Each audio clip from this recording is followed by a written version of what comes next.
What's up, design family, and welcome back to another episode of Fittdesign TV. So glad to have you guys back on the channel.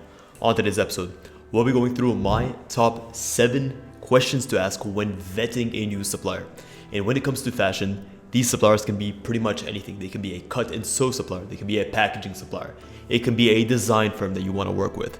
What are these 7 key questions and how are they going to protect you and ultimately help you build a meaningful and fruitful relationship with any supplier you choose to work with? Well, watch this episode. You guys are about to find out.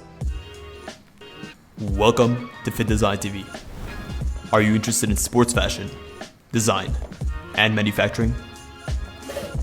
Are you establishing your own brand? You're looking good. Anthony, how are we doing? Do you want to? Thank you.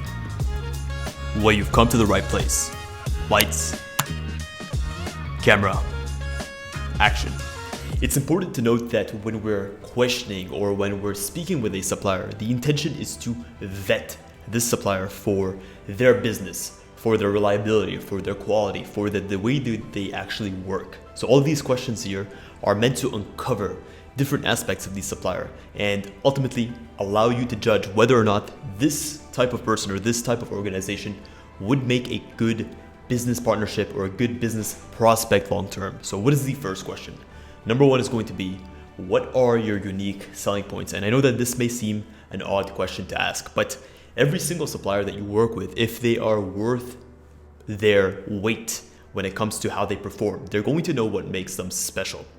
They're ultimately going to know what allows them to excel above the competition, whether it's their reliability or their customer service, or they employ a special technique or a type of manufacturing process. They're going to know what makes them special and ultimately what allows them to rise above the competition. It's really important to gauge your suppliers for their confidence in their ability and obviously allow their actions to back up their words. Number 2, you must ask and determine whether the supplier that you're vetting is financially secure. When it comes to business, cash flow is key. The money in versus money out dynamic is going to determine the health and the sustainability of a business long term.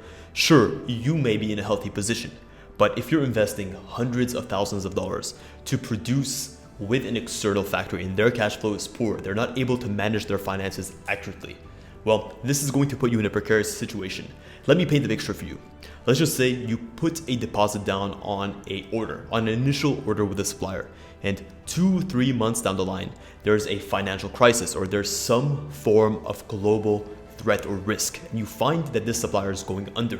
They're negative in their books, and actually their cash flow is going to have to cause them to have to shut down. Well, that's going to put you in a difficult situation, especially when you're dealing with an LLC. At the end of the day, this company could go bankrupt and you could end up losing all of your money or all of your deposit with this supplier, and they are unable financially and logistically, they're unable to fulfill your requirements because they've gone bust. So making sure that you're working with suppliers that have a healthy cash flow is going to go a long way towards determining the longevity of this relationship. Number 3 is going to be, you should ask to speak to customers or other references to gauge and to vet for the quality of the supplier. Any supplier that is worth a damn is going to be able to give you references of past clients, past organizations that they've worked with. They're going to vouch for them. They're going to be able to emphasize just how great of an experience it was to work with this supplier. Any supplier that is unable to provide this, well, this in my book would be an automatic red flag. So ask to speak to past clients, ask for previous business partnerships that they've had, try to see what experiences others have had, and of course they should be more than willing to actually go ahead and provide these contacts. Number 4 is going to be, you must ask, do you have the capacity to meet our demand, whether it's our demand now or our demand in 12 months or 24 months. Why is this so important? As a business, you're always aiming for growth. You're aiming for growth in the products you create, in the quality, in the quantity, in the delivery times. All of this is going to require strategic business partnerships that allow you to grow. If you're growing and you're increasing your revenue and you're aiming for higher and higher targets every single time, but the supplier that you're working with is staying stagnant from month X to month Y, and they're unable to meet your demands as you grow, this is going to be a limiting factor. I'll give you guys an example from my own journey. We're a design agency, and Over the last 3 years, we've grown from 5 employees all the way to 20 employees. Part of that growth has been my mindset in being able to capture high net worth clients and being able to scale our business to meet their growing demands. If I, as a business owner, was unable to scale my business model in order to satisfy that demand, well, I would find myself in a situation where those high tier, those high caliber clients were just not willing to work with us. Number 5 is, can we grow profitably together? A great supplier is going to have a business mindset. They're going to have a long-term growth mindset as well. They're going to look at every single business partnership as an opportunity to grow their network, to grow their opportunities, to grow their capabilities. They're not going to look at every single business partnership as a one-off opportunity to make some quick cash. They're going to have that long-term mindset, and you should as well.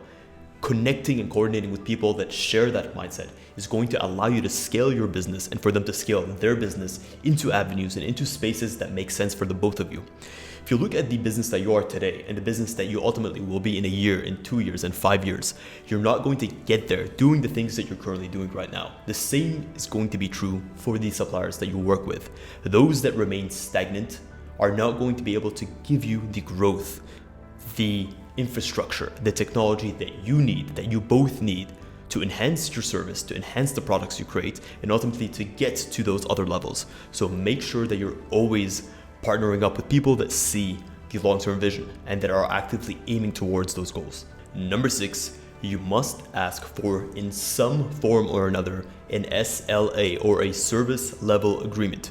What this is somewhat of a pseudo contract that outlines obligations and other types of commitments that your supplier must adhere to contractually. And these SLAs can actually cover a wide range of topics, and these topics range from, but are not limited to, number 1, the type of service that they provide. 2, the actual production or quality standards that they are willing to commit to. 3, the delivery times. 4, the responsibilities of actually both the supplier and the customer. So what is the working engagement that you guys are both getting into? 5, the provisions for legal and regulatory compliance. If you're working with suppliers from overseas and you're ultimately going to be selling these products back home, you want to make sure that these suppliers that you're working with share these same rules and the ethics as you, and that they're also compliant. You don't want to be grabbing products or creating products with suppliers that are non-compliant and that are going to put your company in a publicly bad image. 6 is going to be service monitoring, and basically how do they report these different mechanisms. So if they have a quality control service, how are they reporting their quality control? Are these items wash tested? How often have they been washed? What are the standards that they're adhering to? All these things should be outlined beforehand. Their payment terms is also extremely important. How are you paying? Is it a 30%, 50% deposit? Is it the other 50% before shipping? Are there net payment terms? What are these payment terms? You must have immense clarity over these in your SLA. Also, your confidentiality in your non-disclosure agreement. So if you're working with suppliers from overseas, you want to make sure that you are working with partners that respect the authority of your designs, of your creative imagery, of your creative whatever it may be, and that the information that you're sharing with them is going to be shared only within the partnership that you've actually agreed to. The last thing you want is for these suppliers to act as a point of leakage for all of these secrets, for all of these things that you've worked so hard in your company to contain and to create. And lastly, the terms and conditions of the SLA, right? What are the force majeures? What are the specifics that can negate or that can propagate this SLA? So make sure that you're getting into this, and if you need to consult a lawyer or a consultant on this, make sure that you do so, because it can get quite complicated, but make sure that you're always prepared. Number 7 is going to be, you must ask your suppliers in terms of how they view their service offering from a price standpoint compared to the suppliers. So how do they compare their pricing compared to their competitors? And though it's extremely important to never select your suppliers wholly based on cost, because cost is never going to be a true determinant of the quality of the supplier, of the character of the supplier, of how they're willing to meet you halfway, of how they're willing to go above and beyond to cultivate a meaningful relationship. It is going to be an indicator of how they view themselves in their specific market. Do they view themselves as a high-end service option, or a mid-end, or a low-end? All of these are going to give you guys data points in terms of how you sort of begin to segment supplier X from supplier Y and make an educated decision in terms of which one you want to work with. And it's very, very important to note that when you're curating your supplier list, right, when you're actually focusing on creating your preferred supplier list, less is going to be more. Most people think that to have a lot of options is going to be the way to go. But what I've personally found, especially in the last 6 years doing this, that cultivating a business relationship is more than just the financial aspect. It's more than just doing business. It's about really trying to understand who are the people behind the organizations that you're working with. Do your values, do your ethics align? Are these people that you're willing and more than happy to speak with on a week-to-week basis, on a month-to-month basis? If you guys don't mesh in these core compatibility traits, what you're going to find is you're going to find a disconnect that is not going to allow you to really go above and beyond in terms of what products or what services you're able to execute and to offer. So always limit yourself. Make sure that you're aligning with people that are on the same path as you, that see what you see and are going to be more than happy to help you get there. Well guys, that is it. That is a wrap on this episode. That's been my top 7 questions to ask when vetting for the right supplier. These questions are not limited, and obviously you can expand on them in the ways that you see fit. Let me know in the comments below which of these 7 questions that you feel give you guys the biggest amount of data points or the biggest uncovering of what the supplier is made of, and if this is a business that you truly will want to work with. Also, I highly encourage you guys to check the link in the description. I offer one-on-one consultation calls every single week, and if you're actually looking to work with a new supplier and you're unsure if they fit the mold that you might be looking for and you want me to personally guide you and to help you, well, that's definitely something I can assist you with.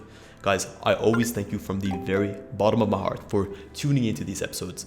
It is my absolute joy to put out this content for you, and it's something that brings me immense passion and joy. So thank you guys as always for tuning in to this episode of Fittdesign TV. Until next week's episode, stay awesome.